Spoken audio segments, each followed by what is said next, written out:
Welcome back to my channel. Beach style கடம்பா fry எப்படி செய்யலான்னு சொல்லிட்டு இந்த வீடியோவில் பார்க்கலாம் வாங்க. இதே மெத்தடில் ஒரு முறை செஞ்சு பாருங்கள். ஒரு பேன் அடுப்பில் வச்சுட்டு 6-7 ஸ்பூன் எண்ணெய் விட்டுக்கோங்க. எண்ணெய் நல்லா சூடானதும் ஒரு ஸ்பூன் சோம்பு, கொஞ்சம் கருவேப்பிலை போட்டு நல்லா பொரிய விட்டுக்கோங்க. இப்போ ஒரு 10 பல் பூண்டு, ஒரு துண்டு இஞ்சியை நல்லா இடித்து சேர்த்துக்கோங்க. 2 பச்சை மிளகாய் எடுத்து அதோட சீட்ஸ் எல்லாம் எடுத்துட்டு அதையும் நல்லா இடித்து இதோட சேர்த்துட்டு நல்லா இப்போ வதக்கி விட்டுக்கோங்க.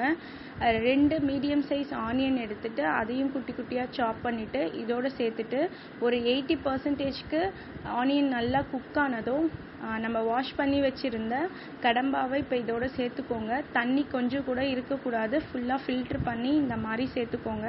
சேர்த்துட்டு ஒரு 1/2 ஸ்பூன் மஞ்சத்தூள் சேர்த்துட்டு நல்லா இதை கலந்து விட்டுக்கோங்க. இப்போ அடுப்பை ஃபுல்லாக ஹை ஃப்ளேம் வச்சுட்டு நல்லா ஒரு 2 நிமிஷத்துக்கு இதை மாதிரி கலந்து விடுங்க. தண்ணி ஃபுல்லாக ரிலீஸ் ஆகிடும்.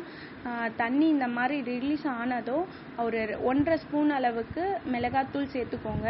சேர்த்துட்டு திரும்பவும் 1 நிமிஷத்துக்கு இதை நல்லா கொதிக்க விடுங்க. நம்ம தண்ணி எதுவுமே சேர்க்க வேண்டாம், இதிலருந்தே தண்ணி நல்லா ரிலீஸ் ஆகிட்டே இருக்கும். இந்த மாதிரி நல்லா தண்ணி ரிலீஸ் ஆனதும் ஒரு 1 ஸ்பூன் அளவுக்கு பெப்பர் தூள் சேர்த்துக்கோங்க. டோட்டலாக 2 ஸ்பூன் சேர்த்துக்கணும். இப்போ ஃபஸ்ட்டு 1 ஸ்பூன் சேர்த்துக்கோங்க. சேர்த்துட்டு நல்லா இந்த மாதிரி கொதிக்க விட்டு இந்த தண்ணி எல்லாம் நல்லா சுண்டி வரும். சுண்டி வந்ததும் இப்போ அடுப்பை வந்து லோ ஃப்ளேம் வச்சுடுங்க. இப்போ திரும்ப ஒரு 1/2 ஸ்பூன் அளவுக்கு பெப்பர் தூள் சேர்த்துட்டு இதை நல்லா கலந்து விட்டுட்டு இப்போ ஒரு மூடி போட்டு மூடிடுங்க. ஒரு 15 நிமிஷத்துக்கு இது லோ ஃப்ளேமில் தான் இருக்கணும். நடுவில் இந்த மாதிரி ஓப்பன் பண்ணிவிட்டு நல்லா பிரட்டி விடுங்க, இல்லாட்டி அடிப்பிடிச்சிடும். திரும்ப ஒரு 1/2 ஸ்பூன் அளவுக்கு பெப்பர் பவுடர் சேர்த்துட்டு திரும்ப நல்லா கலந்து விட்டுட்டு க்ளோஸ் பண்ணிக்கோங்க.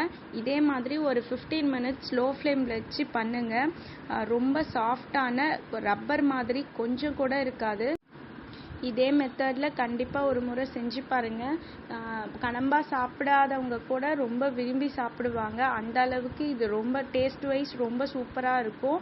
ஃபைனலாக கொத்தமல்லி போட்டு இறக்கிக்கோங்க. என்னோடய சேனலை நீங்கள் ஃபஸ்ட் டைம் பார்க்குறீங்கன்னா பார்த்துட்டு பிடிச்சிருந்தா என்னோடய சேனலை சப்ஸ்கிரைப் பண்ணிக்கோங்க. நோட்டிஃபிகேஷன் பெல் ஐக்கானை ஆன் பண்ணிக்கோங்க. தேங்க்யூ ஸோ மச் ஃபார் வாட்சிங்.